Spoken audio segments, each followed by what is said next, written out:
Getting ready now. I'm going to start the tapes now. Sounds good.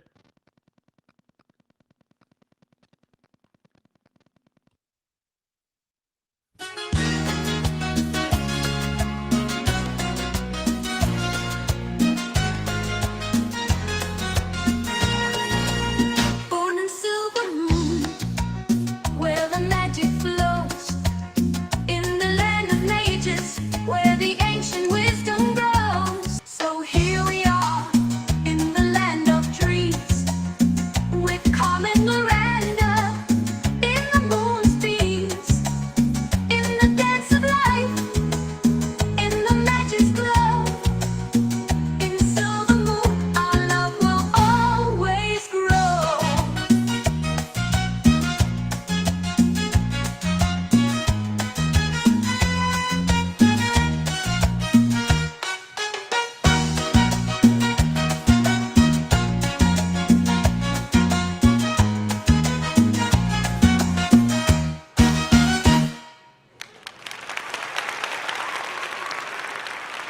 Good evening, everybody. Welcome back. Sorry, I forgot this doesn't have the automatic start thing like the other one does. But kind of quite the same again. Of course, Leftcast is here. I don't know if Leo's coming tonight. I know Brittany is coming. Do you know if anybody else is coming after us? Because I don't think there anyone else is.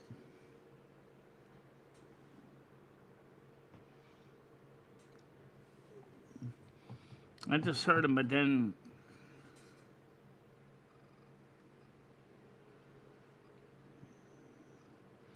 Well, I hear something going on, but I don't hear him. Let's see, make sure I didn't sort of mute the panel at mistake. Nope. Can you hear me, Laughters?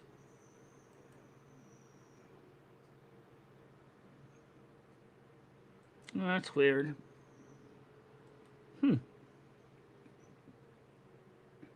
Let me check to make sure my sound's working. Let me just do a test to make sure it's working. Alright, just do this way. Yeah, it was working. At least on this side, anyway. So. Able to hear me? Recording started. Okay, so, basically, Wealthcast is here, but for some reason he's having sound problems. Hear me now? I'm not sure why I can't hear him. So maybe he has to check his, is he muted by any chance? Yeah, I'll check that right now. He shouldn't be. I didn't mute him. No, it doesn't show him being muted. Oh, he's self-muted. Okay, he's self-muted. Okay. Anyway, so what we're going to be having, hopefully, is Brittany said she wanted to do is to continue on with the question and answers we started last Tuesday. Unfortunately, she's not here right now. And Leftcast is still technically muted. I don't know if you can hear me now. Can you hear me now? Yeah, I can hear you. Can you hear me? All right, well, you're really soft. Let me see if I can turn your gain up a lot. Hold on a minute. Or you might have to turn your microphone up because I think you already are full volume. You are full volume. So you got to turn your microphone up. Alrighty. How's this? That's Is this better. Thank you very much. Now I can hear you. All right, so welcome to the show tonight. I don't know if Leo's coming up or not. I do know Brittany said she was going to come up. But I don't know who else is coming up. Is anyone else coming up? I don't know. How would you like to come up as a guest hammer on the show? You already got the special guest permission if you want. We some of the other people from the other shows can come up. M60, I know he was doing some streaming before here. Yeah, I think he's still streaming. And he's still streaming. So how would some of you guys like to be the other ones to fill up around the round table until the other people come up?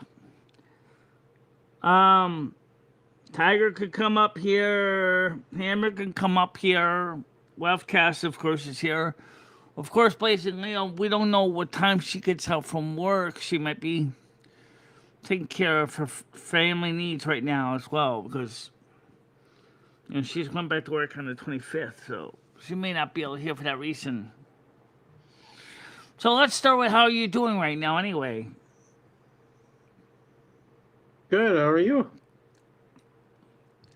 I'm doing fine. How's the temperature over there? Stuffy.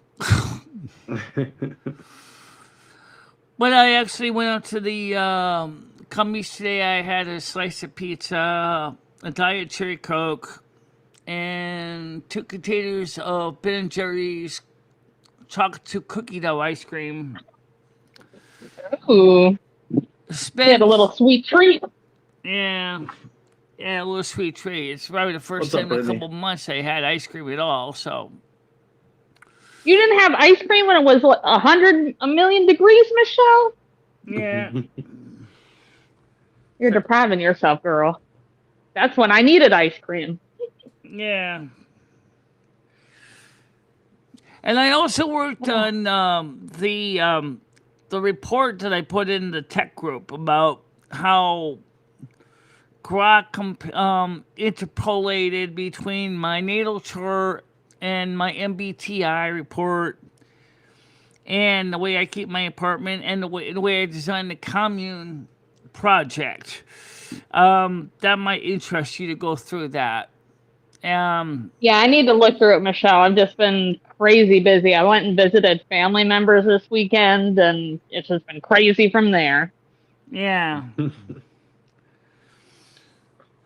Virgo, So, one topic we INFJ. have before we get into the rolling the dice and asking questions is, given the fires that's going on in the United States right now, how is the federal government going to reimburse the families that have lost their homes or businesses at this point in the different states that are burning?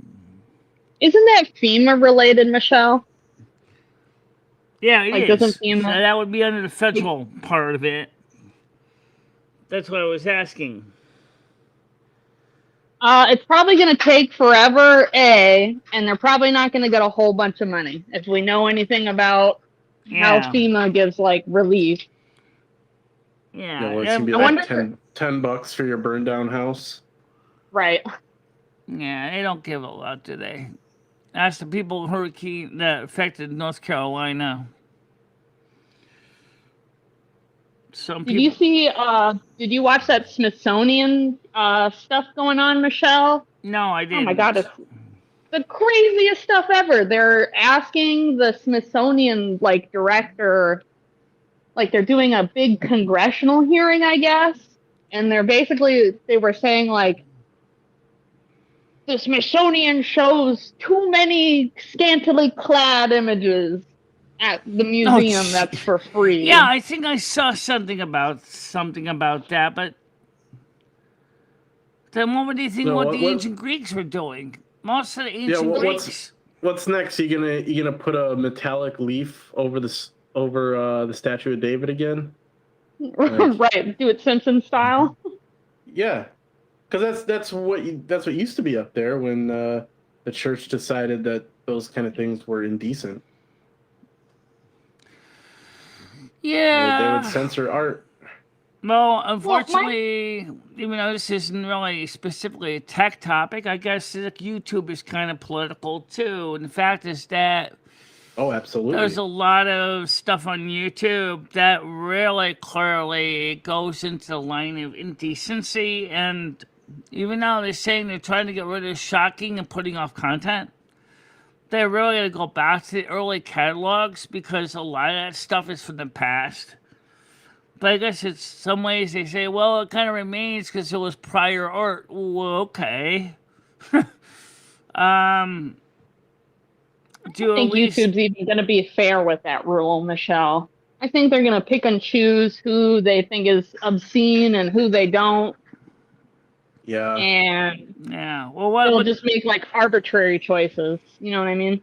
well, what they did to those women about doing asthma makes no sense. They weren't ASMR. even doing any sexual noises or anything, and they Right. demonetized primarily women's channels. Yep. I watch ASMR. I really like this chick I showed Walkers her. It's like nostalgic ASMR, and she's folding her son's clothes and going like, I don't understand why you listen to this metal music. It's really nostalgic. It's really funny. Yeah. Have you ever seen the opposite of ASMR? What the hell would be the opposite of ASMR? It's this YouTuber called Electro Boom. Oh my god, yeah, booming out your ears? Yeah, no thanks. No. It's him. You may have seen him, Michelle, because he's tinkering with electronics, but he always inevitably electrocutes himself. Oh, I've seen that guy before. Yes. Yeah. Oh, electric Yeah. boom, yeah. But he's not trying to actually electrocute himself. No, I know, but his He videos did have are really the one opposite. bad experience with a microwave transformer. That was, and he did talk about that on another interview. He said, I actually was very damn lucky that one of the wires had come off the transformer on the Jacob's ladder. Yeah, you're lucky, all right. Because he grabbed each end of them, let me take a ladder, one in each hand. He's But so. his videos are the opposite. They're the opposite of ASMR when he's getting electrocuted. He's more like he's constantly screaming, ow, ow, ow, ow. Yep. It's just ow, bleep. He's more like he's kind of reminds me of photo induction. I haven't seen anything from him lately. Although Styro not familiar Pyro with did that a guy. few of his experiments with a 25 kilowatt light bulb, which was kind of cool. I wonder why Styro Pyro didn't run it on his nice 400 lead acid batteries. Here's my 400 lead acid batteries. I'm going to rewire them now for 220 volts output to feed in my 25 kilowatt light bulb. Maybe you might want to start with a lower voltage. A light bulb at this full current will draw about 50 amps. Oh, good God. Actually, 100. 100. Well. Okay, let's get back to, so what we're going to do, I think, Brittany, was you wanted to go ahead and continue to ask us questions based on your list of 100. Yes. Okay. I think that'll be good until we figure out another topic to talk about. I think it's fun and random. So let me get the list and let me roll the die. Well, we can roll the dice and we can probably throw it in with some other stuff and see what the audience has got to say, too. There we go. And if you guys don't like the topic, you can super chat $5 and I'll re-roll the dice and we could change the topic if you'd like. So let's put that as a pinned comment. If you want us to change the topic, super chat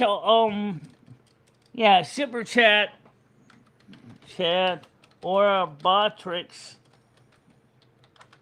string. I'm gonna case some people on Kick can want to be part of that because maybe they don't know about that super chat thing. So I'm looking for my list. Yeah, Botrix is the donate option. So that way we'll just watch for both. Okay. There we go. Let me roll the dice. D100. Roll a D100. Roll. I got 29. Okay. Question 29.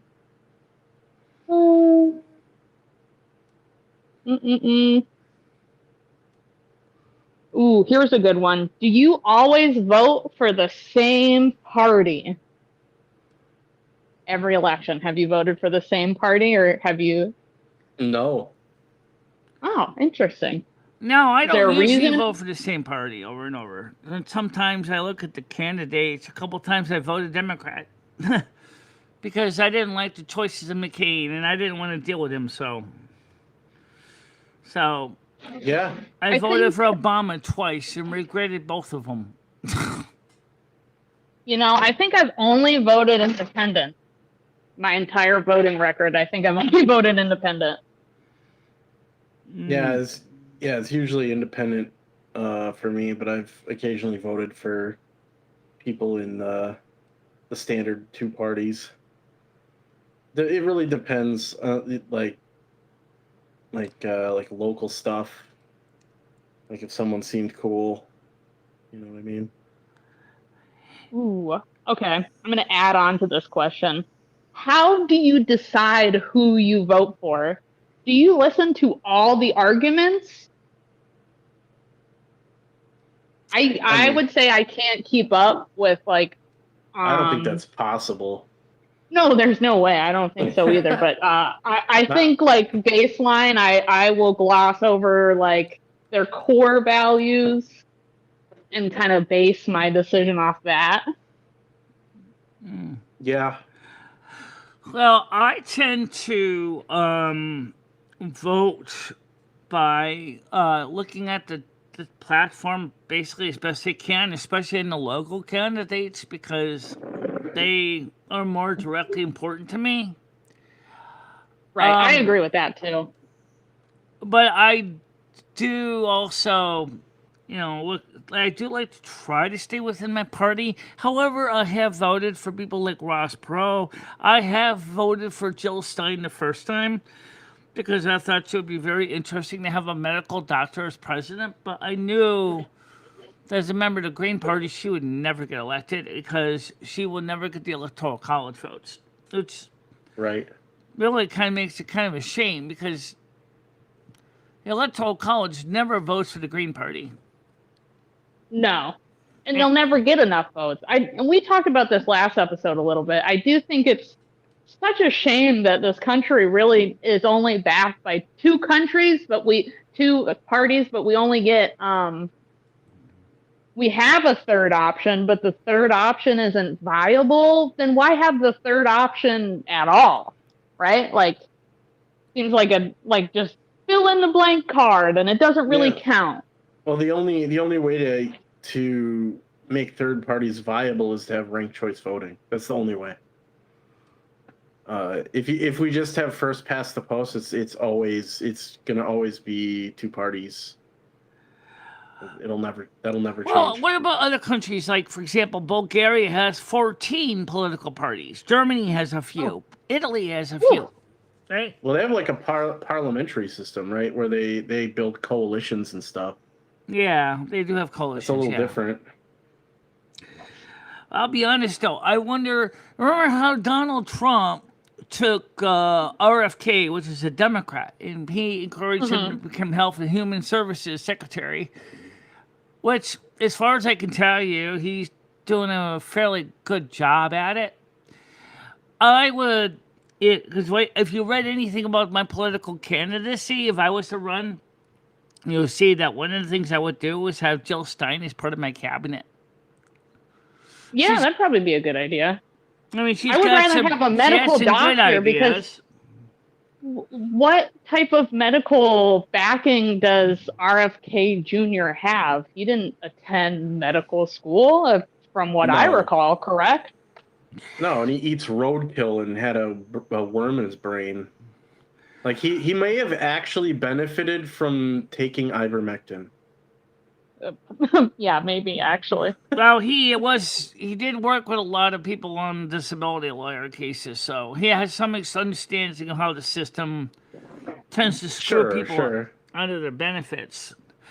But Michelle, how do you also feel about RFK's mission to cure autism? How do you feel as a whole about people that want to cure autism as an autistic person?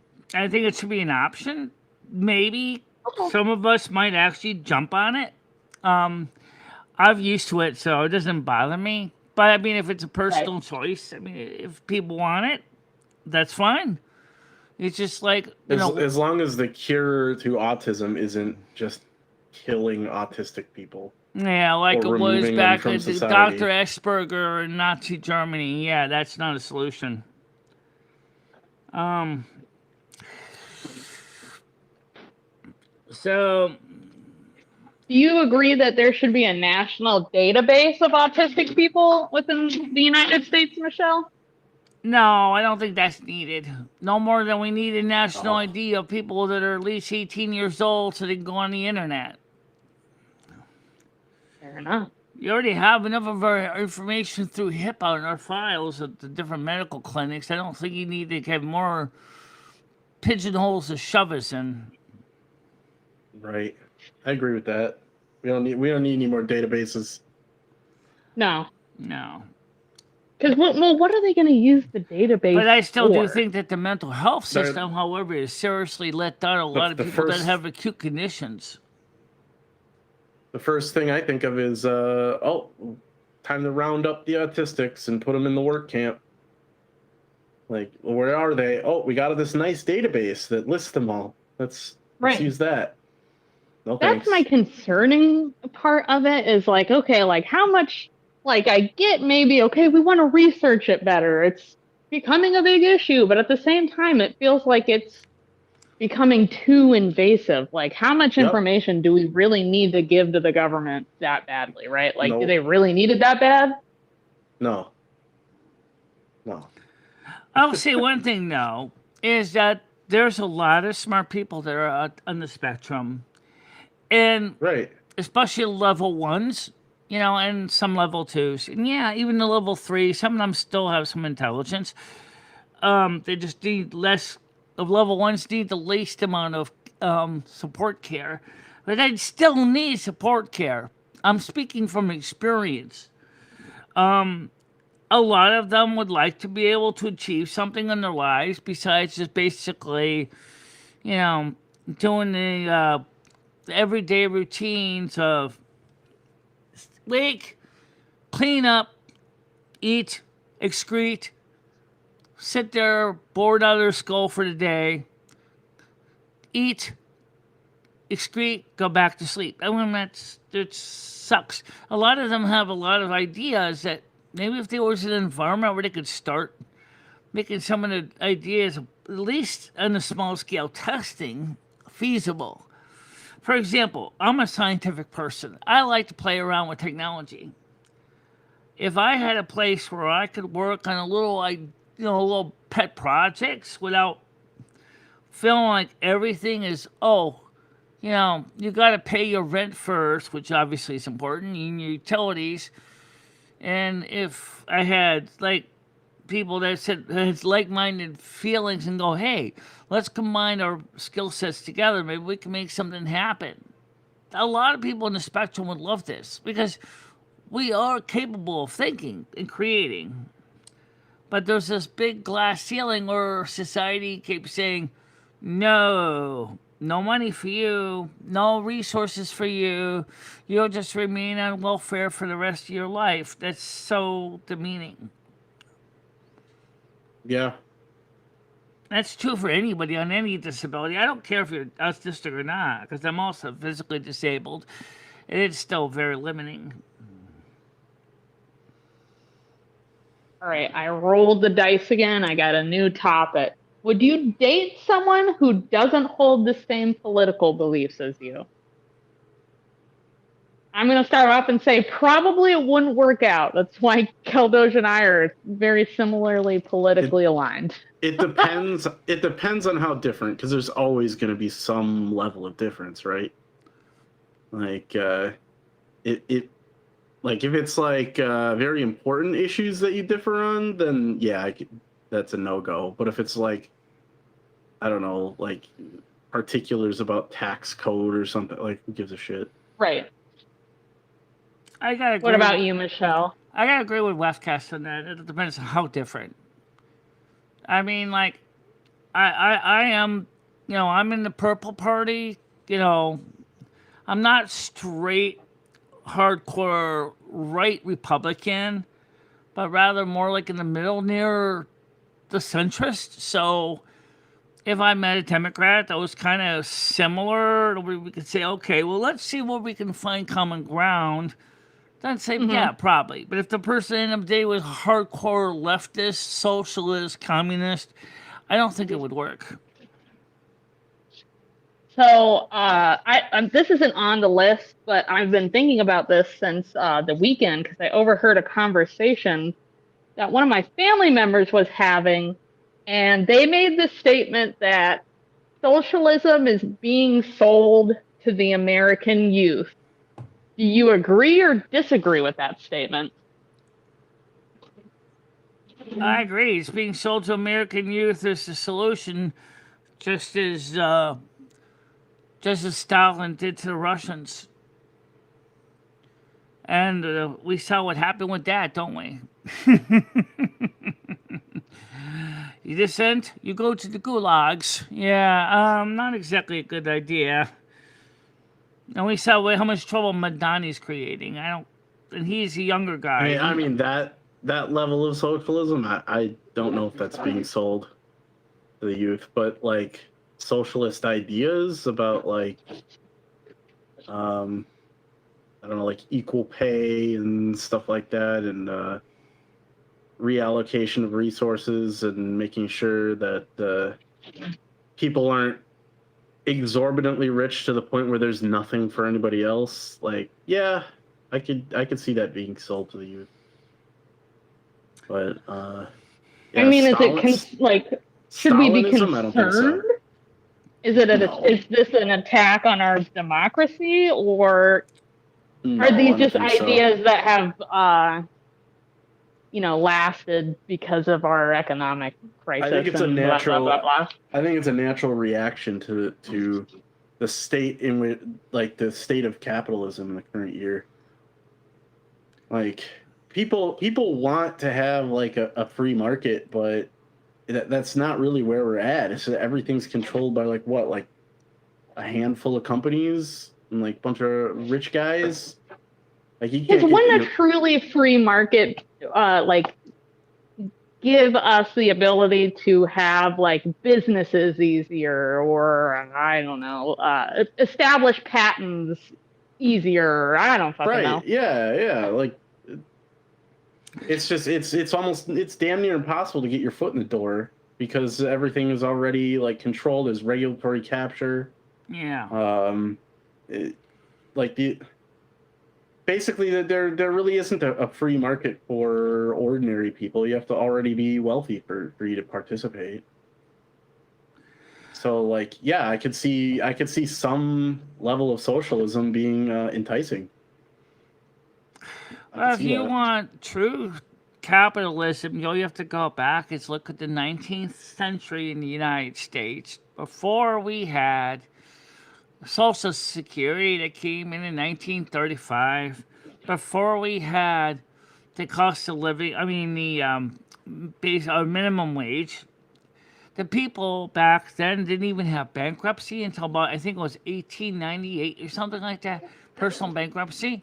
So what would happen is your employer, probably one of Vanderbilt or, one of the other guys, Rockefeller, would take your wages, and they would basically be what he wants to pay you. So you wouldn't have a minimum wage.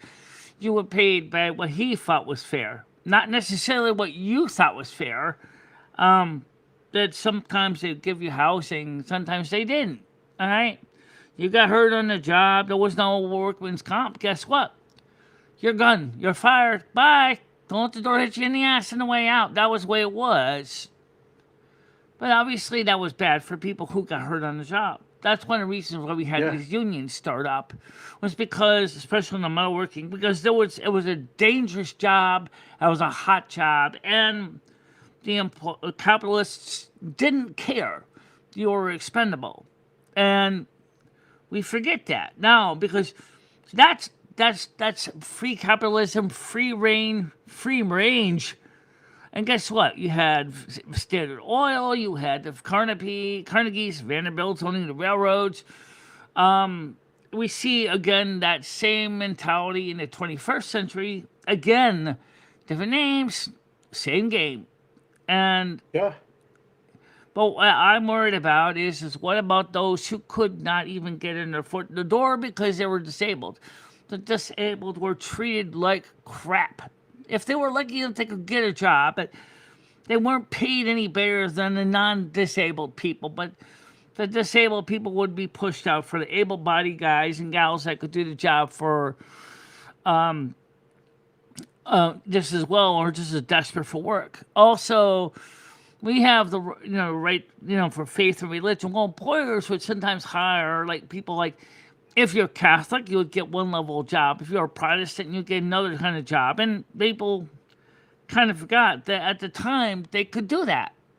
We didn't have the laws that we have today.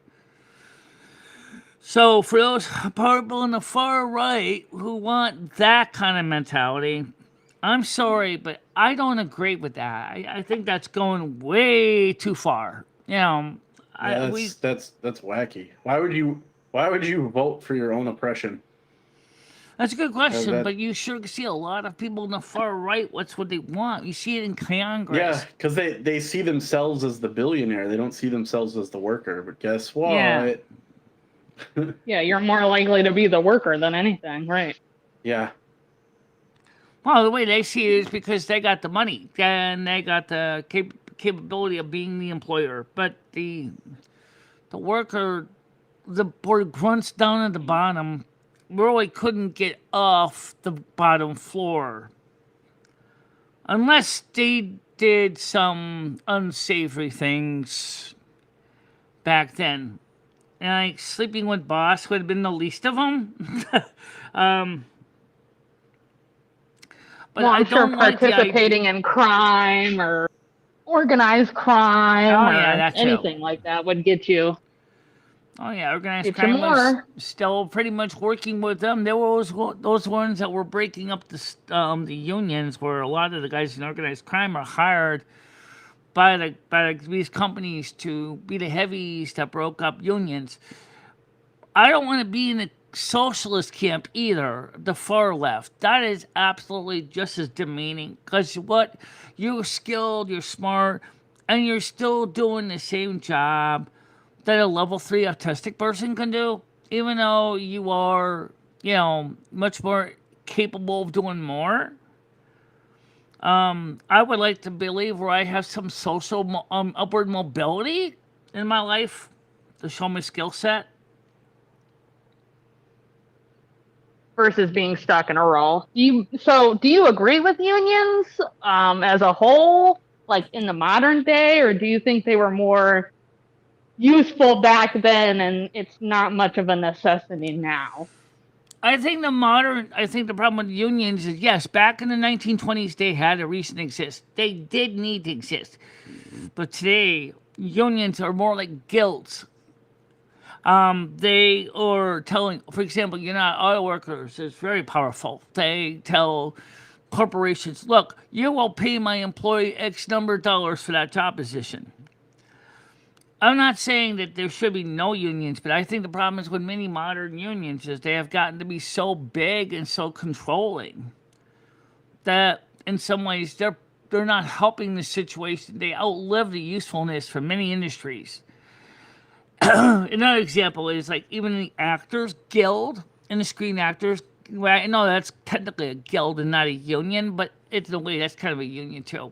They set the price of how much employee, actor, or actress, or writers, or screenwriters, or cameraman, camera crews get paid.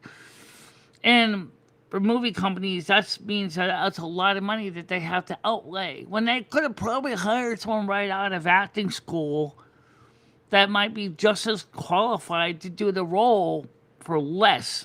The Screen Actors Guild would scream at them for it. And that's, like I said, that's where I think modern unions have kind of overstepped their bounds into making things more hindering than helpful.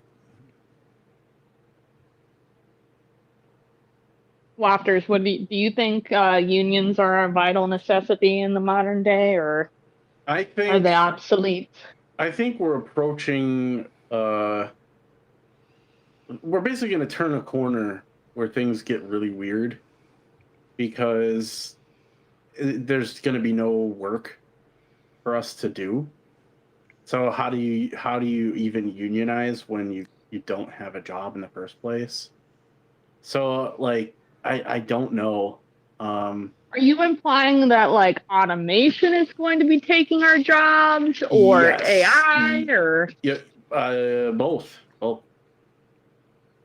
things will happen. I And don't dismiss the fact that yes, AI and automation is taking a lot of jobs. That would have been very much a good opening option for people to get started in the job market. Jobs that were fairly safe, although they were kind of boring. Like what elevator happens when there operator isn't? or switchboard operator was a good position for a lot of kids, young ladies and my young grandma men. was a switchboard operator. She worked for the telephone company. Yep. And at the time, I live in a major city and it's split up between east side and west side. It was a long distance call to the east side Right. of my city, which I think is kind of funny.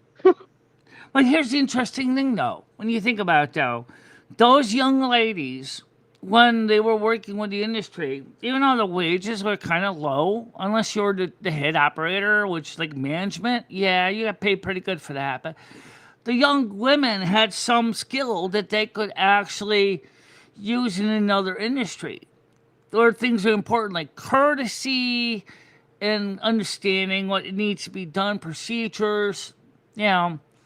Looking back at the early AT&T telephone operator history was really interesting how it was the head operator that set policy as far as dress code in the office. That's And interesting. but also, like I said, like for example, elevator operators was another job. You could work at a high-rise building like the Empire State Building, run the elevator. You would make tips. You could make tips, for helping with doing certain like floor rushes for somebody. Like I got to get to the 88th floor really quick, And you say, okay, I'll give you a tip. Let's say $5 tip. Okay, so that guy basically says, okay, everybody, we're going first to the 80th floor, and he pulls the lever back, goes all the way up 80th floors, whoosh, high priority, right? Even Right. though all the other call buttons are buzzing, I want that floor, and then say, well, yeah, we're gonna handle all your floors on the way down. So what you're saying is we're going to kind of experience that shift of like changing over from, okay, we used to have telephone operators and people handling elevators back in the day, and they had to make adjustments. What kind of unskilled job do people now have open to them? AI has taken everything. Automation has taken Yeah. every potential thing that could have been a reasonably entry level position to start out with. Of course, manufacturing is pretty much gone. There's really not really much need for manufacturing unless you move to China. What happens when there just are no jobs for most people? So then where are people we going to just- go? Do we just rot? Is that what we're expected to do? Just rot? Like, I mean, wouldn't our entire economy have to shift if no one's making any money?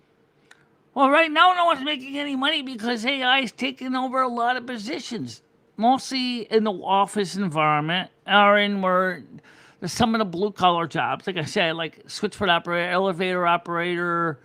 I mean, there's really no need for them anymore. So what are people Right. going to do? I mean, the young kids come out of high school today. Most high schools don't even have an industrial arts program. They don't have any kind of thing to train anybody. So your degree is useless. So then you ask yourself, well, gee, should I go ahead and get a job in a white collar office job? Why? Your AI has already taken your job. yeah. But there's still right now, even though it's hard and it's hot and no one's going to really maybe they don't realize it in some ways, it's still an option, is blue collar work. Appliance repairman, installers. Oh, There's money. if you there. think Rambo, if you think learning a trade is your safe out, I got some bad news for you. Those robots and Well, I AI are think- coming for your job too. Well, also, It's- I think trade jobs too would be probably far more replaced because, like, if a human being gets hurt lifting, I don't know, a steel beam or something, you're Maybe out what we that need to do employee. is maybe we need to start a new union, the Human Workers Union. Maybe. That's All human workers should basically unionize and say to the bosses, I don't want your stinking AI in my jobs. I'm sitting in my damn seat. I think we'll see a commodity of like AI taking over jobs, but I think it will. I don't think human beings will accept that, oh, my waitress is a robot. A lot of people don't like technology now, so I can't see people fully accepting in If we don't the if service we don't make it industry. clear now that we don't want to lose the human element, we're oh, gonna so lose you the got human element. you got yours, Rambo. Okay, so you don't got to worry. But it's not going to be a solution for long. Is what I'm saying for other people. Also, like a lot of people are too old to start learning a trade. Like it's backbreaking work. Like you expect like a 40 or 50-year-old who's worked in software to like suddenly like go become a plumber. Well, you know, I That's just saw a ridiculous. video about that, about Generation X, and how some of them are trying to start over at 50. Yeah, Because first it's of all, the expecting a advantage lot. is that the kids are already left home. At least they could do something, but then they're probably still taking care of a parent or two parents. But they have more free time because they started having the kids later, like when they were 30.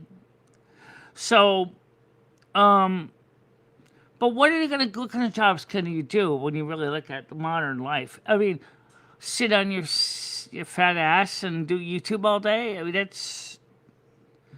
Let's be honest. One day there's gonna be an AI Michelle doing the same damn job. I can tell you that. Not because I'm training that damn Michelle, but one day there'll be a fat robot sitting here going. And now we are going to talk about the fact that humans are wasteful. No, shut up. I don't want there to be an AI me. I want to be me. There already is an AIU. I want to be me too. There's already like a mock-up. Like Meta says that there's a Facebook for people who don't even have a Facebook. Oh It yeah. just The bot. aggregates your digital footprint and like approximates a personality. Actually, Maria crazy. Havens talked about this about 15 years ago about how they were using AI to make basically imprints of your spirit, your soul. So they were scheming on it 15 years ago. And I was like, yeah, I don't really know if I like that idea. You know, Yeah, I don't want anybody stealing my soul. That's kind of my thing, right? Why should we it's stand bad up enough for they're jobs stealing your job. when all y'all have done is support exporting jobs by buying cheap imports and exporting? I haven't done that. I can't control how the country imported products because I was a child when that all was going on. I have no say in that. Because, like, demanding American products doesn't work either because there was a whole movement of that and it didn't pan out. Industry still left. Yeah, it left because manufacturing is cheaper elsewhere because They don't have minimum wage labor in laws. China and overseas in Asia. That's why. Yeah, So again, labor what laws aren't was as good. originally created back in the deal with the problem in the 19th century, unfortunately, has come back to bite us in the ass. Sorry, it's true. I mean, $15 an hour. I mean, I make more here's than the that. problem: when you increase I the made minimum $15 wage. an hour, I'd be screwed. Yeah, I mean, the thing is that once you start having a minimum wage, everything is going to go up to match the minimum wage. Now employers are going, oh, wait, for 40-hour week for you, at $15 an hour, let's just make it easy. It's $600 a week. When I can hire a robot to do the same job for $15 a week. Right. So then what happens to you? You're out of a job. But here's something that's funny going on in the bowling industry. I'm going to use this as an example because I just found out about this. These new bowling alleys are replacing the original AMF and Brunswick pin setters with these new systems using string pins. In one sense, it makes sense. It's less complicated machinery. It works for most players just as good. But they're expensive machines, and so the ones they replace are even more expensive. If you're using an old style Brunswick A2 pin setter, you realize you're paying for a larger bowling alley, something like anywhere from $1,000 a month of maintenance. Is that cheaper than hiring a human pin setter that can do it for $15 an hour for working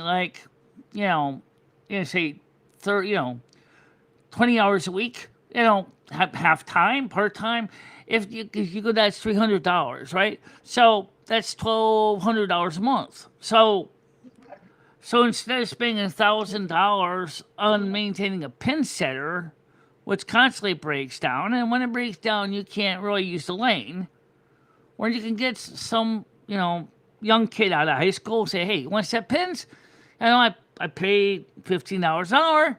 Oh, okay, sure. It's a lousy job, by the way. It's hot, it's tiring, and you're going to be getting a workout.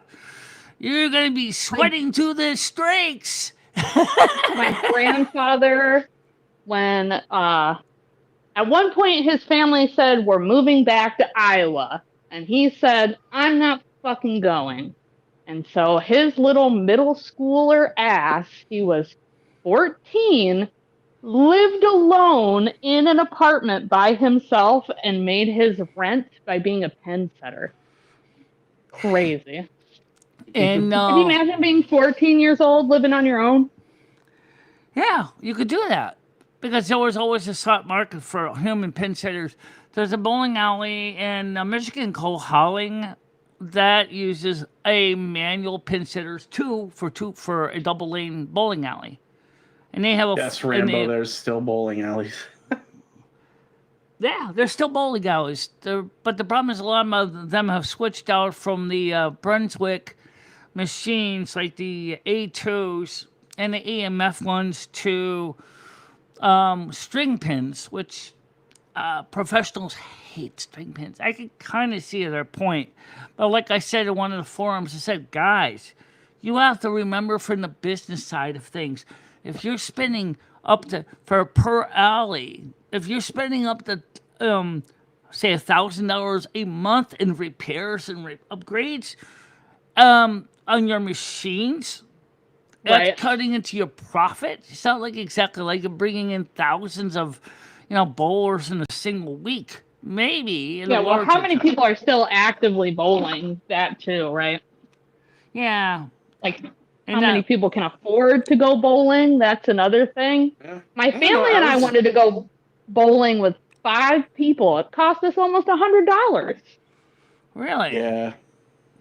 Because we had little kids. One That's bowling very alley in expensive. Pennsylvania, which also has a human pin sitter, has a very simple rule. You want to go bowling? $15 an hour. You set your own pins. We don't have a pin sitter.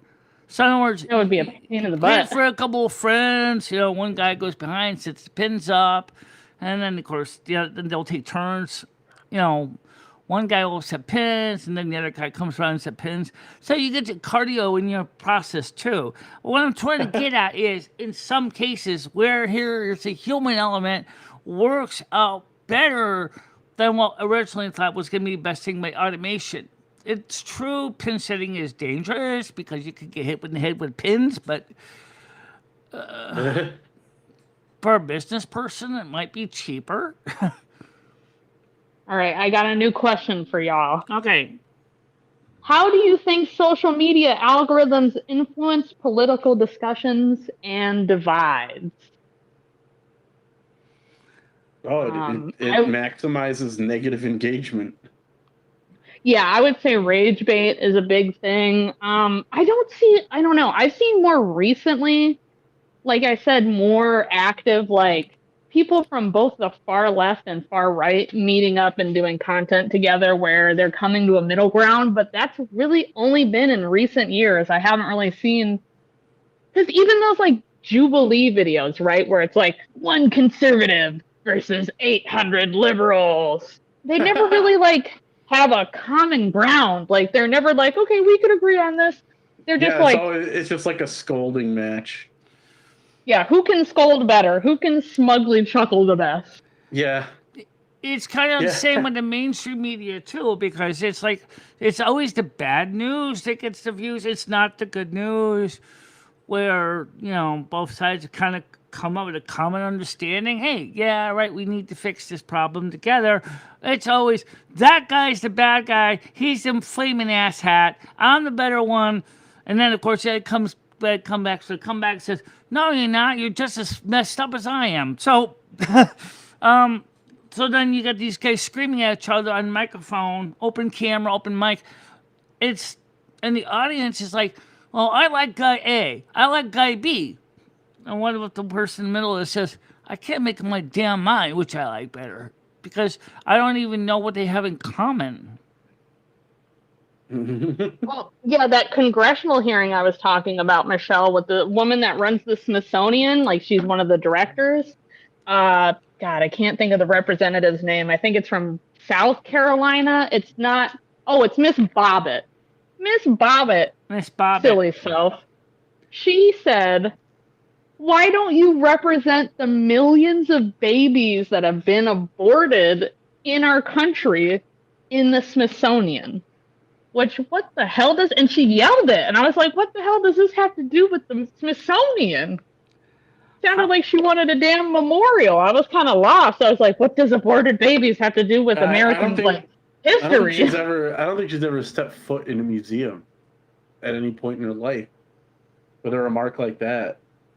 I was just really lost, and she was just like really mad too. She was like, well, do you want to answer why you show, because the day before it was Miss Mace asking the questions to the director, and she asked why there were provocative imagery, and they keep going like, you keep filibustering, but it's like the provocative imagery was so not provocative. It was very like, confusing. It was like RuPaul in a wig. Like, who fucking cares? Like, big whoop. Like, Okay, you find that provocative? Right. Here's a hot button issue that everybody likes to talk about: drag queens. Are you pro or against a drag queen? And do you think that a child seeing a drag queen, does that subconsciously affect that child, or is it just entertainment? It's just entertainment. It's like it's tantamount to like a clown. Like, what's next? We're gonna ban clowns? Like, it's just dress up. I think what it is with the drag queen thing is that I think at the age that we're talking about, 5 and 6 years old, I think they have no idea what the story is behind a drag queen. We're not talking about the kids as 16-year-olds. Right.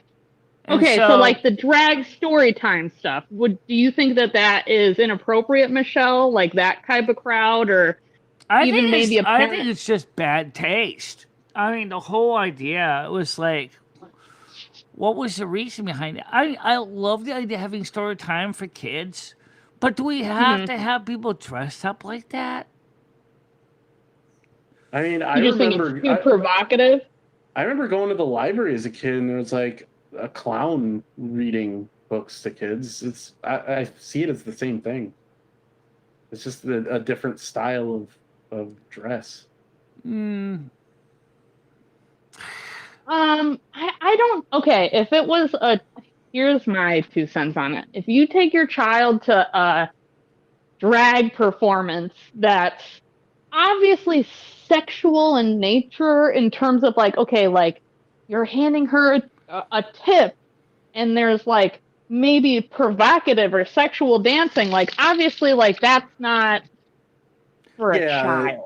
Yeah, I would agree with that. Yeah, It's not more that. adult entertainment. But do I really give a shit who reads a child a book? No, not really. It's just a man dressed up in like woman's clothing reading a book. Who fucking cares? Like it's not that big of a deal. It just Okay, doesn't- well, it here's just the doesn't question I make think any we should sense. propose to the people that are against drag queen story times or whatever. What will get you to go out and read to the public? Because we have a literacy problem in our country. Like, who's going to donate the time to help improve our literacy? If you think it's wrong that a drag queen's doing it, then why don't you do it? Why can't we depend on retirees? And if we want to keep these conservative ideals within our country, like there's nobody that wants to stand up and go, well, I shall read the youth the books. Why is it only the drag queens that want to read to children? Right? Like, I don't understand. There's no old lady brigade. There's no those moms for liberty. Naked. As long as they're not like naked and like showing like inappropriate, like they're not wearing like a bikini or something. Like if it's just like a regular dress, like who cares? Whatever. Like it's just. How do you feel about? And just for the sake of argument, why does it have to be drag queens? Why can't it be drag kings? I agree. Yeah. Why can't it be anybody? Why can't it be Mulan reads a book to the kids, or Belle from Beauty and the Beast? Or something that's a little less issue of licensing. What if it's just me reading to the kids as I am? Right. The thing is, you want to listen to a story. You want them to learn from the story. Most story times are meant to help the kids develop their imagination and their social skills. I don't think having someone wearing too much damn makeup like Fammy May Baker is gonna do the job. I would like to see, or Tammy May Baker. I would like to see someone like, maybe someone like that's kind of unique, but not so extreme that the parents are screaming hell no. I think we need to turn them back a few notches. I could agree. I would just say that I think just calling into question like these people that want to ban all these books and things, and they have such harsh criticisms. Why can't you donate your time for your cause? That's what I really don't understand. I can't stand a person that says like, "Oh, think of the children," and then they do nothing towards improving the youth. They just say it. They just want to be subtractive. They don't want to be additive. Like, I run a free library. We have to turn on the screen. So, Grizz says, the problem isn't the fact that there are drag queens. The problem is who is teaching our children morality and do we, as the parents have our own schools, have the right to speak up against it in our schools? No, that's a good question. I don't think because are drag queen events happening at schools? Because here's what I was watching a video on this, which dovetails what Leo was saying. Some schools are not really hiring teachers that are certified to really teach the classes they're being put in. So who's teaching our kids? Somebody with a 2-week certification period? Well, my friend that I went to high school with, he's a substitute teacher, and he went to no educational school or nothing like that. And I think that's strange. You could be a substitute teacher with like no credentials. Yeah. Yeah. That's like Leo said in the state of Michigan. You're so desperate for teachers, they'll hire just about anybody. You're just a glorified babysitter. You're just a babysitter. Yeah, nowadays, especially. That's what a substitute teacher is. Even back in the day, even like when I was in school, like when the sub was there, they'd put a movie on or something, or Well, that's one of the You know, we have reasons to I was read. very happy I went to a semi-private school because the Gilbert Foundation was very strict on what they wanted teachers to have for certification. They didn't pussyfoot around that.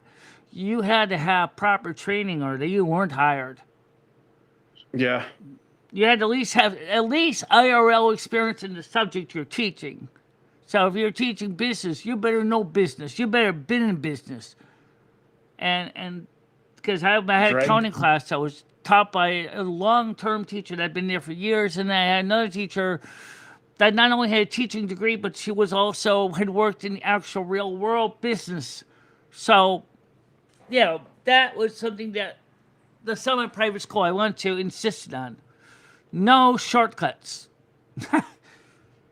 And the Gilbert School Well, now now we is have one of the, such a teaching crisis, Michelle.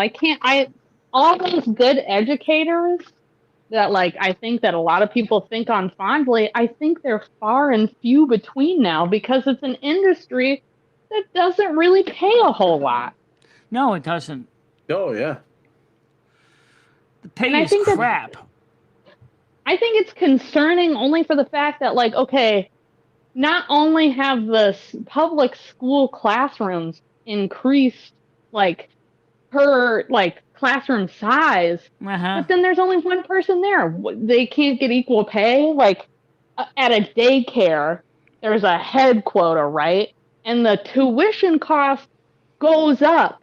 And so the wages go up for the workers typically in Again, daycare that's why I am situations. very happy to have been in a semi-private school because they were very specific of what they wanted class sizes to be. And they did pay the teachers very well. And they did have tenure. A lot of them had a lot of experience. Like Mr. Cormier, he had been there since the 30s. He retired about 1890. Or sorry, about 1990. Whoa, I was like, whoa, we went back in time. So, right. So he really was very, very well received. And my father had him as a student. It's funny. My father went to his business class. I went to his business class. Like a lot of my dad's teachers I Here's an had. interesting question, Michelle. Did your parents pay tuition or was that like a government The program? town of that Winston allowed paid the you? tuition to send the kids to the school. That's why I was semi-private. It was operated by its own board of trustees, but the town of Winston was paying the tuition to send the kids there through town taxes. Interesting.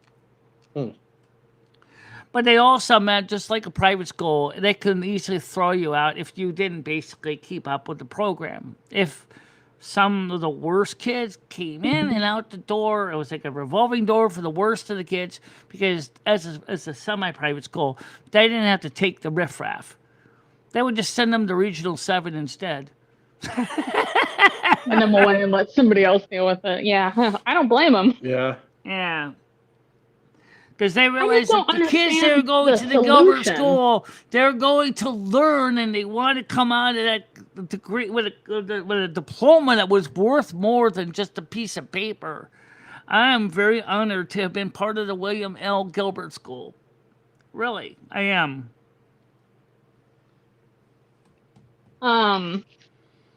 Like I'm not sure there's a solution to our public school woes at the moment. You know what I mean? Like I Well, feel like here's the thing that I think is a solution to public school. First of all, the kids that want to learn, they should be encouraged to go to school. The kids that don't want to, the kids that don't give a shit, no compulsory education. It should be definitely up to the parents to say, I think my kid is a total loser. He doesn't want to study. no. He doesn't want to learn. The school should basically say nicely, unfortunately, because the way we wrote our compulsory education rules, you can't do this. Private schools can. Oh, we have to take everybody. Well, even if the kid's a jerk, yeah, the kid's a jerk, I still have to take him.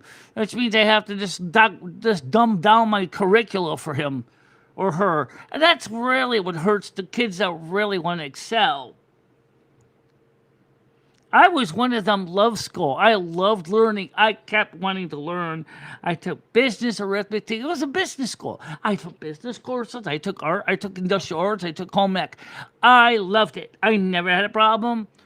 I wasn't exactly a straight A student. In fact, I was lucky if I got a couple B's in my time, but at least I was putting the effort in. And I went to school every day, and I always was there for every lesson and did every homework assignment.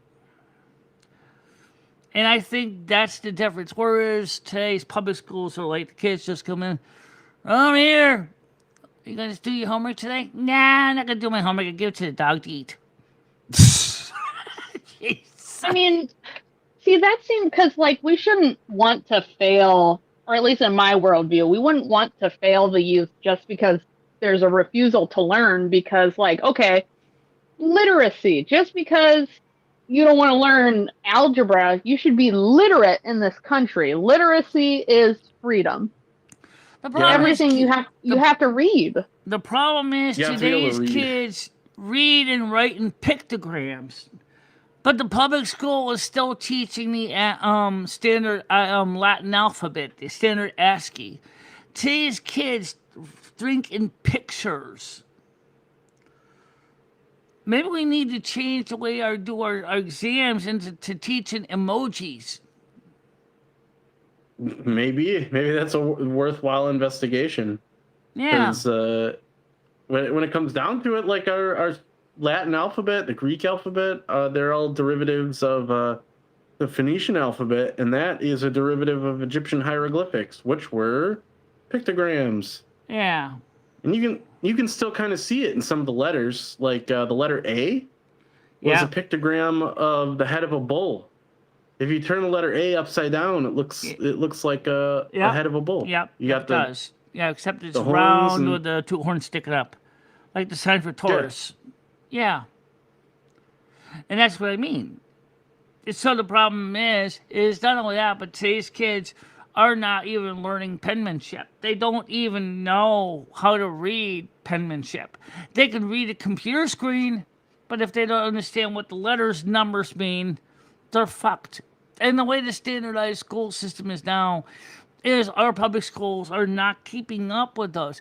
Now some schools are saying it's enough of this computer crap.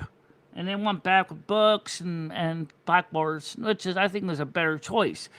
But you still gotta admit, if a student only writes in emojis, you're gonna have to find a way to reach to those kids that write in emojis, especially if you're public school, because you're required to teach everybody, and you can't pick or choose.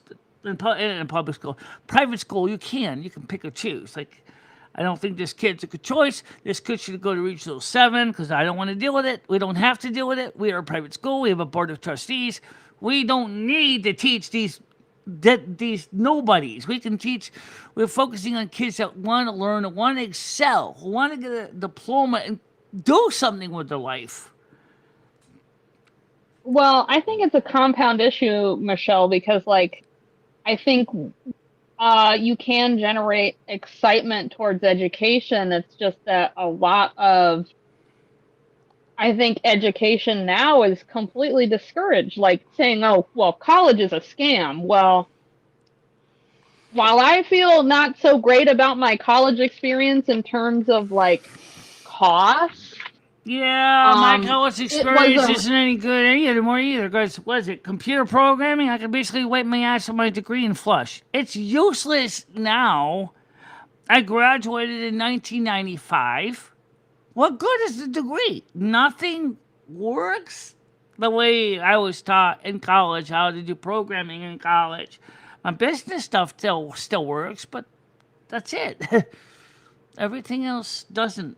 All those years I worked in keyboarding, computer programming, and C, and BASIC, and Pascal, Fortran, COBOL. Useless. You can't do anything with it. Most people are like, Nobody's teaching you how to be gay in school. Shut up. wait, so are read the you comment. so sure I can't about read that, it. though? Because let's be honest, you got a lot of the trans movement that's being kind of encouraged in the school systems. Yeah, but okay, I'm going to give you a personal anecdote, Michelle. At one point, I thought I was transgender, and Yeah. it was just a phase. It was just a natural phase of me being uncomfortable with my own body. Right. And I grew out of that desire and it went away. But guess what? Nobody taught me to be gay. Nobody taught me to be gay. I've been reading through old diaries and I didn't realize how And fucking nobody gay I told was you all the way back either. then. No one told you either that we should go ahead and start taking hormones and become a butch kind of male trans man. No one told you that either, right? You didn't even think about it, probably. You just said, But I did have friends that were trans and were going through some type of transition, but it just wasn't that wasn't my life path. And nobody said, "Oh, Brittany, you need to chop your tits off today." Nobody said that to me. Nobody was like, "You need to take hormones right now." Now, I'm older Gen Z. So yeah, I do have classmates that were transgender and then later transitioned into their adulthood, but nobody is going around going, "You should become trans and you should become trans." I don't know anybody doing that. And I wouldn't Yeah. think anybody would because guess what? Being trans, like deep down, like that's a struggle. That's like a horrible internal struggle that someone has to come to terms with and deal with in their own way. Like, I don't think anybody's like, I'm going to choose to be transgender. And if they are, and have regrets, like, nobody made you do that but yourself because we have informed consent in our country. well, let's put it this way. It's like I say over and over again, just like the Olay commercial says, love the skin you're in because it's what you got. And I'm intersex, so I kind of got some of both. Huh, which kind of gives me kind of an experience from both sides of this aisle. I never saw any active reason to try to carve off or chop off the other part of my body. But then again, that's Lomi's part of the body. And Lomi said, you take off my tiny little peepee, I'm going to be more than pissed. This is time, though you'd be pissed if they took off your boobs. Yeah. When, There you go. when my daughter came, this is from Grizz. When my daughter came home from third grade, her teacher sent her home with a book on how to experiment around to find out if you're gay. It was a book from the grade school library. Yeah. Well, What's the title and who's the author? I would love to look at the book. yeah. What? Do you recall it? Because I don't. I've never seen a book like that in my life. They're telling you that gay people exist. Is that teaching you how to be gay in schools? Telling you that gay people exist and you might possibly be gay yourself? No, that's just making you aware of it. It's not. Yeah, but gay is not to the same level. Basically, going through trans procedures and cutting things off and taking puberty blockers, that's not even the same. And I know M60 would agree with me on this. There is a difference between the two. People may experiment with being gay, but then again, they're not actually physically altering their body to that level of I think permanence. though, Michelle, that there's a valid, like, there are trans people that never take hormones, they never get surgery, and they're Yep. still just as trans as everybody else that Yeah. is a trans person. And I think we're talking about such a tiny percent of the population. I don't understand how we're so hyper focused on it. Right, just like I And- don't take any of that kind of stuff either, and yet I look like I do. And I'm not exactly upset about it. It's just me. Putty Cat, that it's about teaching acceptance. That's what you're railing against here. Sorry to say. Okay, so for the people in the chat, are you okay with your child perhaps acknowledging that gay people exist? Is that an issue for you? Because, like, don't people have gay family members or gay parents? Like, I'm not quite, I feel like it would be way less likely to say, oh, I have a trans parent. Because, again, we're talking about, like, 1% of the population. And Yeah. I don't think anybody's going like, I'm going to put estrogen in your Cheerios, Bobby. You're estrogenized now. I don't think anybody's doing that. No. You're railing against the awareness of it. You got it's just like teaching kids oh, black people exist and they have equal rights, and 50 years ago there'd be someone Well, right. Would you be in a the public same forum being crowd? like, I don't agree with this being taught in school. It's the same level that's going on here. The same kind of thing. Some of y'all in the chat went to school when racial integration started. Did your parents have big fucking issues about that? Like, seriously. My parents didn't. Well, they didn't. Unfortunately, my school was mostly white anyway, but I didn't have any problems being involved with other racial groups. Because actually, I found it fascinating. I would have loved to have had more, friends of other ethnic groups. Yeah, more cultural perspective. Yeah, definitely. I mean, yeah, maybe that was a thing back in the 60s, but I think by the time I started my freshman year in high school, about 1983, it was already so mainstream that nobody really made a big deal about if you had black classmates. It was just not a big deal. Like, I don't know. If your kid had a gay teacher and they said, "Oh, well, my husband or my wife," like, are you scared? Are you alarmed? This is more for the chat. I don't really care. As long as they're a good teacher, who gives a shit? I think I had one teacher that was gay, and I didn't really make a big deal about it because he was our English teacher, and he really, really wanted to teach us about English. He wasn't talking about anything about his partners or anything. I mean, I would just assume he acted kind of a little bit gay, but he was a good guy, and I liked him as a person, and I never had a problem with him. I remember back after Stonewall, 1969, one of the things that the gays wanted was equal rights under the law, which they started to get. By the 1990s, they really didn't. I mean, we just started. Yeah, you had issues with the Defense of Marriage Act, which later was resolved by the Supreme Court.